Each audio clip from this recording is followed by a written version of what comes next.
program may contain scenes that may be disturbing to some viewers. Viewer discretion is advised. On this edition of The Fifth Estate, they boasted of delivering a superior education in a Christian setting. But what the students at Grenville Christian College got were decades of physical and emotional abuse. The brainwashing was so effective, and of course the threat of violence, the constant threat of violence. Then this group of former students and 1,400 others took the school to court and won. It was a powerful day. The verdict itself is a stunning document. Now, revelations made public for the first time. There was a sleepover that was going to be held at Charles Farnsworth's house. The headmaster's. The headmaster's house. New details about the link to an American cult. Do you really think that there is some way of linking the two women in the Winnebago to apparent acts of abuse of students that occurred 700 miles away? They're continuing to deny any connection to the Grenville Christian College, and it's absurd. And incredibly, the role in it played by the man who is now the commander of the Canadian Armed Forces Chaplain School. Mr. Mintz, we'd like to I'm happy to ask you a few questions, if that's all right. I'm Bob McKeown in Maitland, Ontario, where for decades the building behind me was known as Grenville Christian College, a place where many prominent and wealthy Canadians sent their sons and daughters to get a Christian education in what was known as a community of love. But then came the accusations of abuse, physical, psychological, emotional, and the mysterious role in it played by an American cult. And tonight, we'll have much more for you that hasn't been reported. It's the story of a school run not on love, but on fear. This is the Fifth Estate. Today, it's a vacant building, but more than a decade after its doors closed, this school in Eastern Ontario still touches a nerve. A story? Filming there recently, someone once connected to the school approached us. What happened to them specifically? Sexual abuse? When? I don't know anything that's been corroborated by a witness or by anyone else. I only know of individuals who is made that this not up the problem with sexual abuse, that it's usually not witnessed? You guys don't seem to know the truth very well. To know the truth, you have to go back almost 50 years to what went on behind these impressive stone walls on the banks of the St. Lawrence River.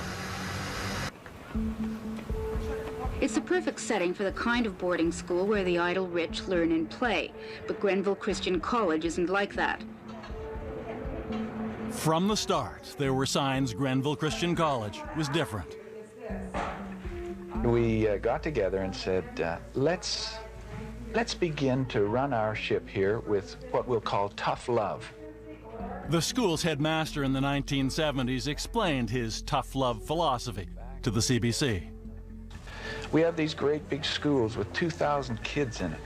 The alternative is the one-room schoolhouse, where you had a real mother there who cared for the kids, who spanked their bottoms when they were wrong. Is that the way it is here? That's the way it is here. Tough, perhaps, but the school enjoyed a stellar reputation and the support of an Ontario who's who. Board members and patrons included a senator and 2 former lieutenant governors of the province. In 1995, Maclean's magazine published a flattering article. In it, a teacher named Gordon Mintz said he had never seen a more caring school. The author described the headmaster, Charles Farnsworth, as a warm Anglican priest with a down-home style. Farnsworth was an Anglican priest because the church made him one when it endorsed the school in 1977, flying the Anglican flag. Charles Farnsworth was the headmaster of the school. He was our priest, and he was my parents' boss. Grace Irving spent her entire childhood at the school, where her father was a teacher. She was one of what were called the staff kids. I would imagine you're familiar with this term, light sessions, for instance, which was based on a belief that, you know, a group of people would get together and you'd bring someone's sin or their struggles into the light. Irving says those so-called light sessions often were led by Headmaster Farnsworth. more confrontation than therapy. They could involve almost everyone: teachers, students, rich kids, and staff kids. There could often be yelling or screaming. These could go on at times for hours. They could turn physically abusive. Some person does the beating, some person gets beaten. Then, they all switch roles, musical chairs. And it's like, that's the kind of light session-y thing. It's this weird, abusive situation. Ewan White spent 3 years at Grenville Christian College in his early teens when his mother taught there. There's lots of slapping. There was lots of, you know, they'd beat the children with belts sometimes. I mean, they were calling them things were terrible things. Such as? They were seductresses, that they were, I mean, I don't even want to say some of the names. Donna Robertson worked at the school for 3 decades, including as a guidance counselor. Now, speaking out for the first time, she's supporting former students who are also breaking their silence for this story.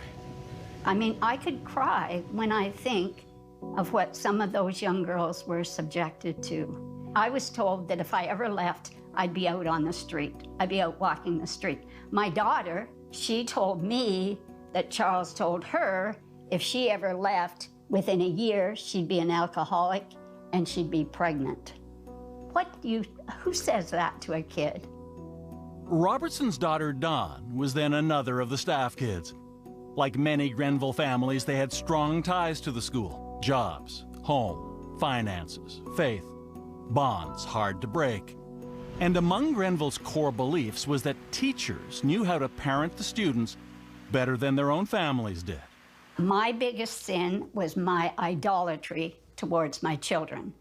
And at first, what? Meaning putting them in a place, setting them up in a place more higher than they deserved. Couldn't look over at. For her sins as a parent, Donna was forced to live apart from her daughter, forbidden even to say hello.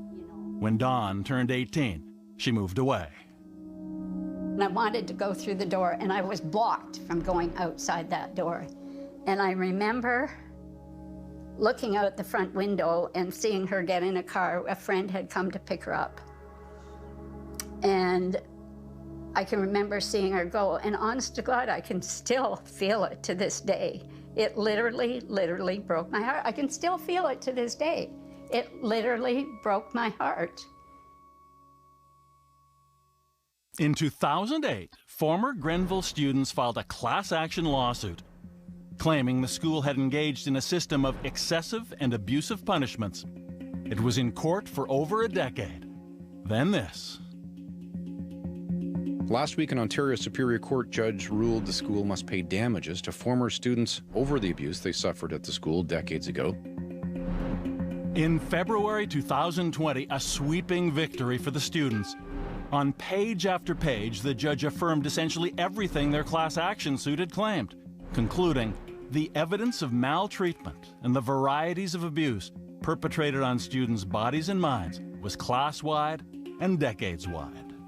I felt that the judge in this case really did understand the picture, the full picture. But why would anyone, especially teachers and their families, agree to live in a situation like that, enduring abuse for decades? The answer may lie hundreds of kilometers away in Cape Cod, Massachusetts, at a place called the Community of Jesus. The community is powerful. They have people in all kinds of positions in the town, you know. They have lots of people with money there. They have influence.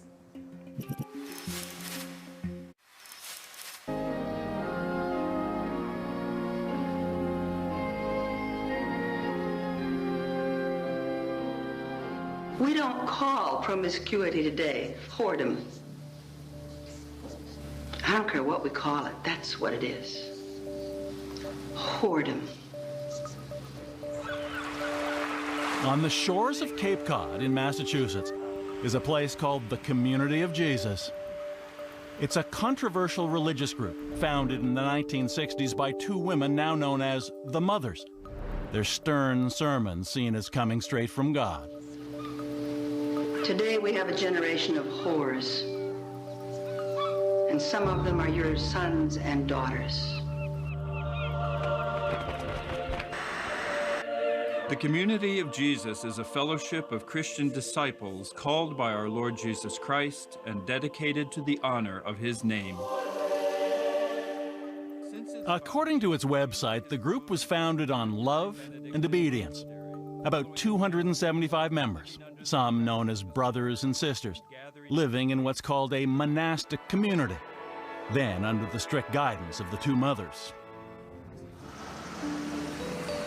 We went to Cape Cod recently to find out more about the community. Unlike Grenville Christian College, it's still operating. And it's where we connected with the Buddington family. Dan is a chef in a local restaurant. His mother, Carrie, and sister, Ruth, are visiting from out of town. Most fun that I had with us as a family was one time when we were in trouble and they sent us to live in a small house by ourselves. And that Christmas was so much fun. But we were by ourselves, finally. The three Buddingtons spent decades of their lives at the Community of Jesus. Carrie herself spent 41 years there, eventually becoming a sister who helped to run the community. I soon learned that strict obedience means Kate and Judy were the voice of God. So what they said, you did. The more power they got, the more they wielded it. And along with the mother's power would come privilege and money. We doted on them. The sisters prepared their meals, took care of their apartment, they were maids to them. Vacations, travel? Yeah. They had a full-size pool, a Winnebago. They were always on vacations. Their Cape Cod real estate is worth many millions of dollars, and members tie the percentage of their incomes to the church. They also had a plane for a little while, and they had their own pilot. They were always on vacation. Yeah. Carrie came to the community in her 20s, soon to be a young mother with a baby girl named Ruth. This next part may sound familiar. So I got a visit one day from this woman and one of the head sisters with a message from Kay and Judy that they felt for her sake it'd be better if they took her away from me and had her live with somebody else. Just imagine how much pressure and fear it takes to stop me from being a mother. Years later, at 13, Ruth tried to run away, but was returned to the community by the local police. They didn't know what to do with me because the community is powerful. They have people in all kinds of positions in the town, you know. They have lots of people with money there. They have influence. Ultimately, a family court judge became involved, and the Buddingtons say they were instructed to get counseling, specifically from outside the Community of Jesus. In the meantime, Kay and Judy had given us the directive to pack up our suitcase, put the suitcase in the trunk. When we went to the last court hearing, they made the order in the courthouse. I went and got in the car. The car had already been packed, and they drove me straight to Canada. Straight to Canada and to Grenville Christian College. We all know that Kay and Judy ran GCC from a distance. Farnsworth was under their authority. There was a big connection, a strong connection. I can still remember the first day when Kay and Judy came up that driveway in their Winnebago, and then everything went topsy-turvy. Former Grenville employee Donna Robertson recalls when the mothers from the Community of Jesus first brought their unique brand of worship to Canada and the Grenville School. Kay and Judy, how did they present themselves? They were coming to fix us, She says the mothers had been invited by Grenville leadership in 1973. Then the Community of Jesus returned the favor. Then the next thing we knew, they had hired buses, and we went down to the community, and we did not know what hit us. Like, everything was turned upside down. The thing that stands out to me most, all the ladies, we sat around in a garden, in a circle, in chairs, and if you had long hair, out came the scissors, and off came the hair. Emotional and physical violence is just going to be part of your daily life, and that's it. Former student Ewan White and his mother also lived on Cape Cod at the Community of Jesus before moving to Canada and the Grenville School. It's where he was first exposed to their abusive practices. I had vomited at a meal, and they said, "You're going to eat it." And an adult cult member there was pounding my head on the floor, was hitting me, and I'm scooping it up off the floor and I'm eating my own vomit. I think anyone looking at this would see it as severe child abuse. You know, I was pushed down the stairs. It's about 10. And these are the kind of people they were. This is the kind of discipline that you would get at the Community of Jesus towards small children. Grenville Christian College apparently bought lots 13 and 14. So what the heck are they doing buying lots in the Community of Jesus? Now in his 50s, White is a published writer and poet who's teamed up with University of Toronto professor Ruth Marshall.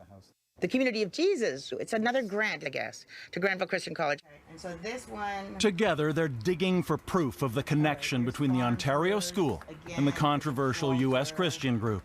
The Community of Jesus appears to want to stay as far away as possible from the abuse allegations and the associated litigation. I've looked into, for example, I've done all the forensic research, which is following the money is always the best advice. First stop on the paper trail, a deed showing that Grenville Christian College had owned property and a house adjacent to the Community of Jesus. Then, this document. While the court said the board of directors had no formal control at Grenville, this shows leaders of the Community of Jesus were in fact corporate directors for the college, described as honored advisors. And in the 1989 college yearbook, then headmaster Charles Farnsworth states that without the Community of Jesus, the Grenville School would not exist today. Finally, there's this letter obtained by the Fifth Estate, written to the Anglican bishop in 2001 by a Grenville College administrator.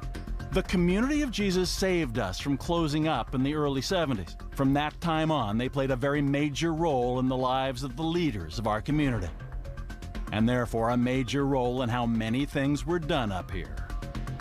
And I studied them, in the context of my course as a kind of mini totalitarian society. Toronto professor Ruth Marshall has spent years studying the Community of Jesus and the source of its money and influence. They managed to attract, in very many numbers, actually, quite extraordinarily, a lot of trust fund babies. Rockefeller heiress. She's looked at how leaders at both places have kept students and followers in line. In the Community of Jesus and the Grenville Christian College case, not only did they break from their non-believing families outside, but they also destroy family bonds within, so that children and parents don't live together. So this control over all the social relationships, that's what makes it a cult. It's about power and control. I know you have a take. I happen to think it's grotesquely unfair and that it's hugely sloppy.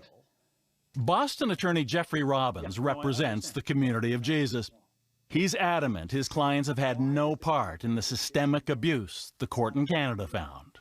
You've spoken to people who have been around and who say that Grenville took its direction from these two women who traveled up to Canada in a Winnebago. That seems hugely unlikely, but it's worse than that, because what you accuse them of is that you accuse these two women, and because they believe in Christian fellowship or whatever, that somehow acts over the course of a half-century of insulting people were at the direction of the Community of Jesus. It's preposterous. And frankly, it should be offensive to anybody who cares about fundamental fairness.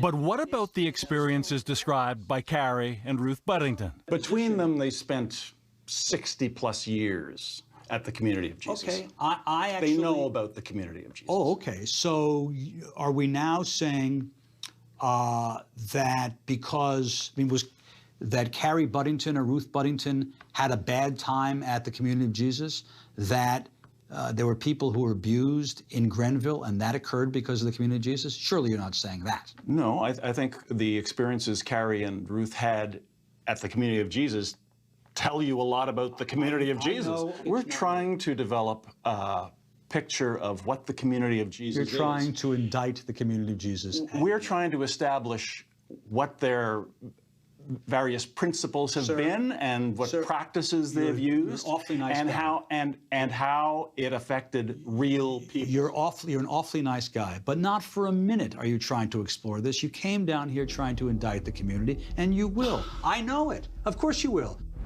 But in 2020, the Canadian judge in the class action lawsuit offered her own unequivocal indictment. She calls the separation of the two entities a false distinction. Quote, "There was ample evidence from the former staff and students to confirm that the Community of Jesus existed to run a school. The community was the physical and spiritual home to the school. Its values, practices, hierarchy, and beliefs were applied to the operations of the school. The two were interwoven." But while the Canadian case exposed much of what went on behind those stone walls, some secrets have stayed buried until now. I also remember during the night that Charles Farnsworth came into the room, and I just remember, like, he had such a distinctive voice.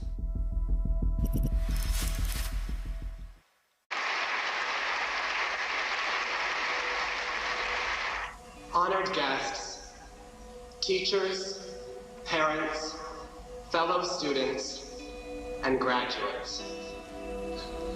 Looking at the graduating class of 1997, I see some of the same faces I first met in preschool.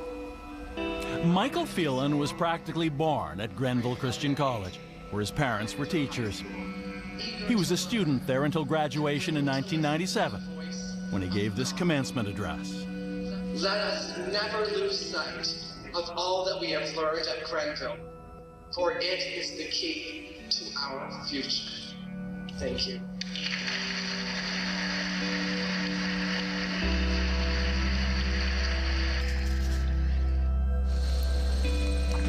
That was quite a speech. Wow. A lot of the speech, to be totally honest, I see it as a product of a lot of brainwashing, to be totally honest. Years and years and years of brainwashing. A case in point. Here's Phelan playing to the camera in that Maclean's magazine article praising the school. I mean, I think that's the thing that's really hard to explain about Grenville, is that all of this abuse that happened, everything that I experienced growing up, but also that it was the only thing that I knew. As a young boy, it's where he learned about headmaster Charles Farnsworth's approach to sex education and sexual abuse. In that office, he gave a graphic description to all of us, maybe 15 of us in there, of when he was sexually abused by a camp counselor when he was younger. And he talked about that happening to him. And then he said at the end of it,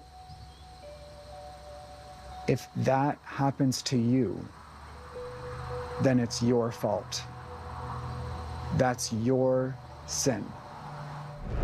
He says he tried to make the best of a bad situation, such as when the school imposed a grueling pre-dawn workout routine. I believe it was my grade 9 year. They told us that we were going to be put on a boot camp and that we were going to be assigned different staff members who were going to be our parents. And the people that I was assigned to was the Minces, Gord and Margaret.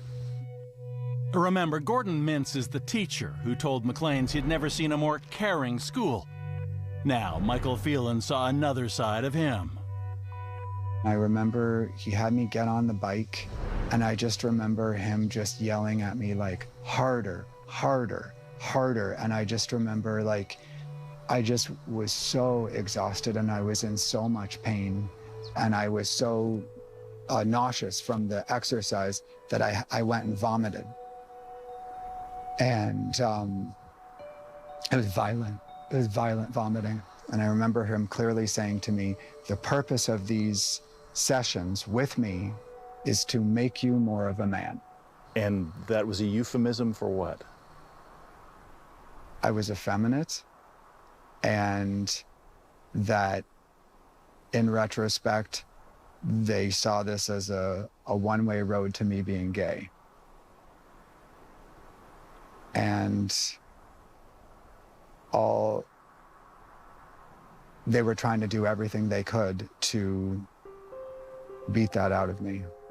It seemed pretty clear as I talked to people that a lot of the behavior would constitute emotional abuse.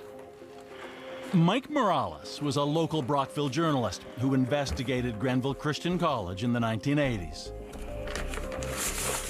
It has been 18 years since I've seen any of this. Decades later, Morales still has the files. The more I dug, the more I found.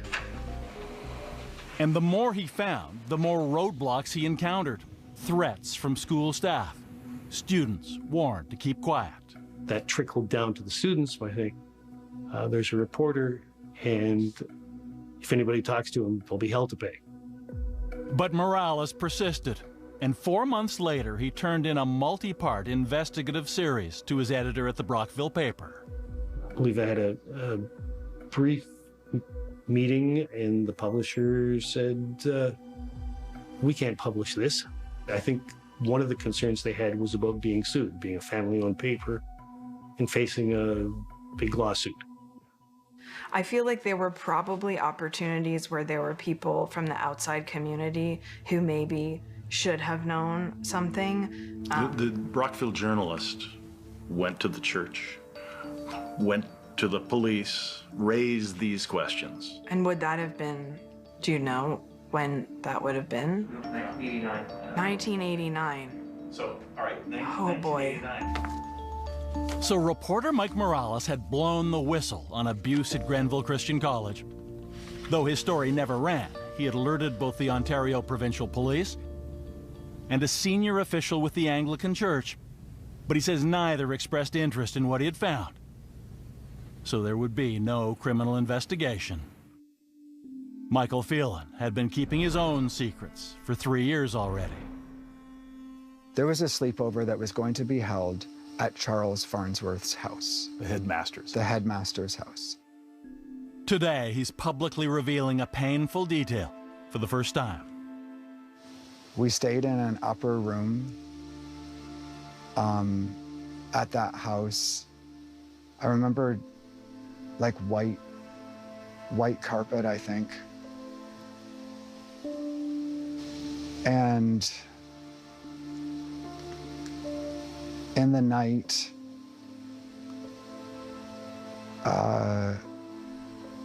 Robert molested me and the other boy. Robert, in this case, is Robert Farnsworth, adult son of Charles, the Grenville headmaster. And I also remember during the night that Charles Farnsworth came into the room. And I just remember, like, he had such a distinctive voice, and I remember that voice just saying, Michael, Michael, over top of me. And I remember him fondling me as well. The other thing that I want to say about it, on at least one occasion, something was inserted in me. I remember that. And I remember that pain. And I've carried that pain with me my whole life.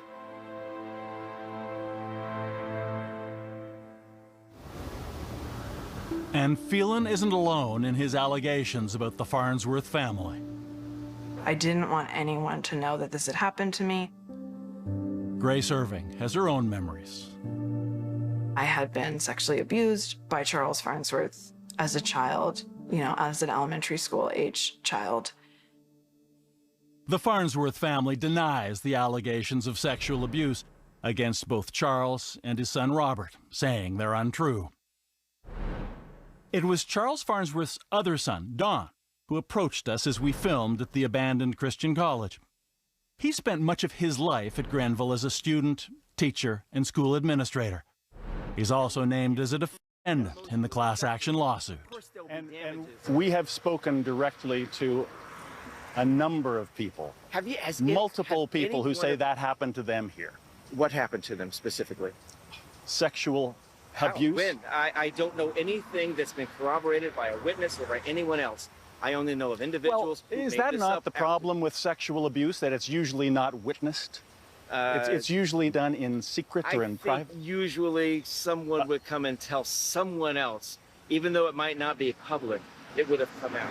So how then do you explain the fact that over 1,000, almost 1,500 students put their names on that lawsuit against Grenville Christian College? They're not witnesses. The people we have spoken to say that they don't expect to get any money. That's not why they did it. They did it so that they could right wrongs and have some form of justice, which, as many of them as young children, when they were here, often stories like this start out with "once upon a time." You don't believe in abuse, in systematic abuse? I believe that systematic abuse is terrible, but I don't believe that happened here. There was no one here that had any intention of harming any child. But we've learned that at least one senior Grenville staff member was indeed aware of the abuse allegations and shared her concerns with the Anglican Church.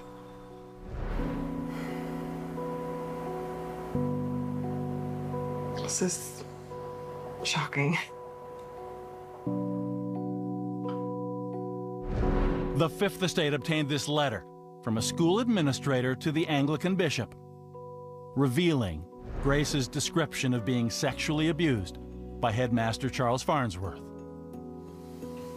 They don't seem overly concerned about whether it might have been true. And then that it was shared with the bishop so many years ago. And there's also this reference to Grace. What happens if this young lady goes to the police? The administrator asked the bishop. That will be devastating for Charles Farnsworth, she says. What if this opens the door to all the other accusations that have come our way? That letter was sent to the Anglican Church in 2001, 2 decades ago. In a statement to us, the Anglican Diocese of Ontario maintains a court decision found it had no duty of care in the Grenville case and found no evidence it had any direct involvement. But the church claims it didn't go to the police about those accusations against one of its own priests because the author of the letter disbelieved the allegations and never informed the bishop of the identity of the alleged victim. But why would any of that stop the church from contacting the police about serious allegations of sexual abuse?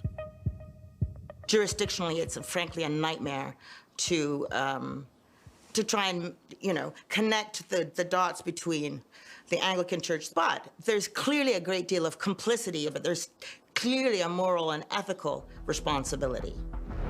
7 months after receiving that letter, the Anglican Church ordained yet another Grenville headmaster as a priest, former longtime teacher, Gordon Mintz. He was there through some pretty horrendous psychological, physical abuse of children, and there's no way he can say he didn't know what was going on. And you may not guess where we recently caught up with him, at Canadian Forces Base Borden, where he's now Lieutenant Colonel Mintz. Mr. Mintz, yes, we'd like to I'm happy to ask you a few questions, if that's all right.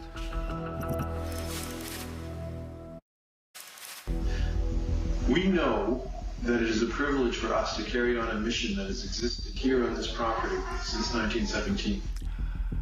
This is Gordon Mintz, headmaster of Grenville Christian College, before it closed in 2007. He was there through some pretty horrendous psychological, physical abuse of children, and there's no way he can say he didn't know what was going on. Rebecca Sangster attended Grenville for high school. She followed the class action lawsuit closely, including the day Gordon Mintz testified against his former students. In the class action lawsuit, he still defended the school. He still defended the faith, which to my mind means that he's still a member of the cult. The lawsuit covers the period before Mintz became headmaster, but includes his time as a teacher there, just over a decade in all. In court, he was never questioned about sexual abuse, nor was he personally named in the lawsuit. But as a witness, he repeatedly denied any knowledge of physical or emotional abuse, which the judge had concluded was then widespread at his school. Today, Rebecca Sangster is a civilian employee of the Canadian Armed Forces. And that's when I saw that Gordon Mintz was a Padre in the Canadian military.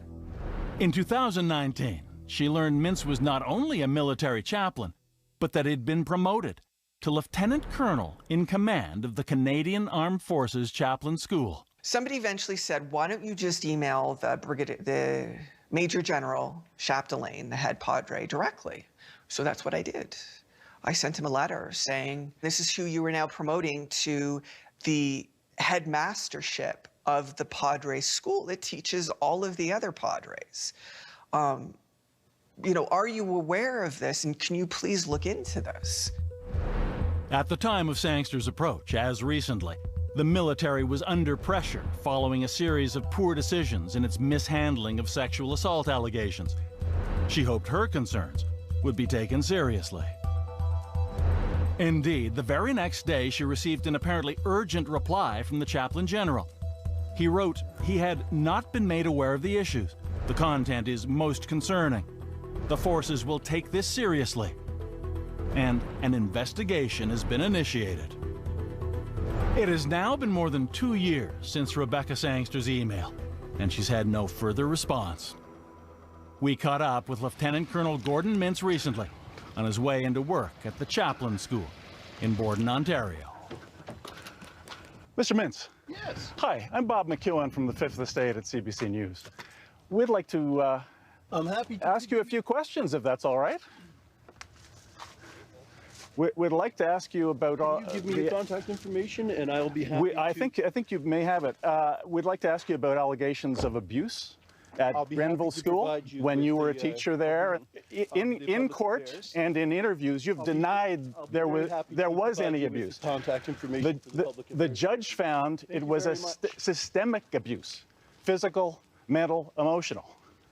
Is there anything you'd like to say to the people like Michael and Rebecca to whom we've been talking?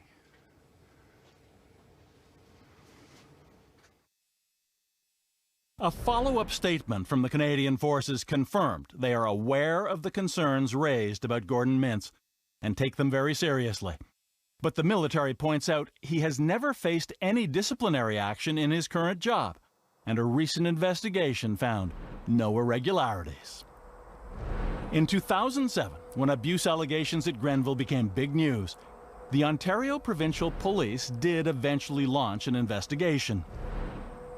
But in the end, the same police force accused of ignoring information about abuse nearly 20 years earlier, once again declined to press charges. The fact that the same branch of the police would be allowed to do an investigation is shocking. Absolutely shocking. After an inquiry from the Fifth Estate, the OPP says the case is now under review. Who do you blame for that? Is that an institutional failure? The church, the regulatory agencies, the police, individuals? Who? I think it's probably a mixture of all of the above. But so far, accountability has been hard to find. No apology from the police, or the Anglican Church, or from former headmaster Gordon Mintz, nor from the family or estate of former headmaster Charles Farnsworth, either before or after he died in 2015. I think it would be helpful for me and for many people if we felt like there were people taking accountability for what happened, if people were taking responsibility. I think that would help. And at the same time, I think some of the damage is kind of irreversible. You can use your voice now, which you couldn't for 36 years, you know? which I didn't, and I wish I had of, but I didn't, and that's all there is to it. One of the few who has apologized is Donna Robertson, former Grenville employee and victim, forced apart from her daughter. She recently posted a note to students on Facebook saying, "I am very ashamed of my part in being complicit and not speaking up. I am truly sorry." Yeah, I've apologized and apologized, and a part of me thinks I can never apologize enough. But as my daughter keeps telling me, I cannot beat myself over the head till the day I die. I have to, you know, she used to say, "Let it go, Mom, let it go, let it go." And what is your relationship with Dawn after all of this? I consider her one of my best friends. I'm really glad you were there for me. Love you, Mom. Love you too. Yeah. Ruth Buddington reconnected with her mother when Carrie finally left the Community of Jesus after 41 years there. By that time, Judy and Kay, the so-called mothers, had both already passed away. We've told each other our stories, we've listened to each other, we've heard each other's perspectives. Yeah. The survivors. Yeah. Together. Yeah. Today, Ewan White is back where it started, visiting the ghosts of his past at the long-shuttered Grenville School. I want it to be known what they did here, and I would like for this type of thing not to happen again. He says his biggest concern is that children still at the Community of Jesus now will be better protected than he was then. My whole childhood, I was all on my own. I've never recovered. I've never, you know. But I think, you know, somebody should do something for these kids so they can have a chance. White and Professor Ruth Marshall are writing a book they hope will shine a light on the link between the Community of Jesus and what happened at Grenville Christian College. And for everyone who experienced what they now call the cults of Grenville Christian College and the Community of Jesus, Michael Phelan has some words of advice. I think I'd say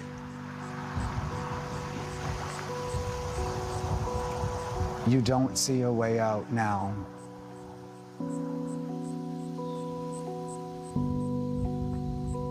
But it's there. You don't see it, but it's there. And it's going to be really hard, but you'll make it. And they're not going to win.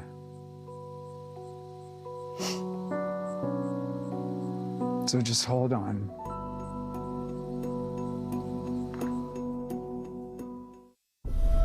If you have a story you think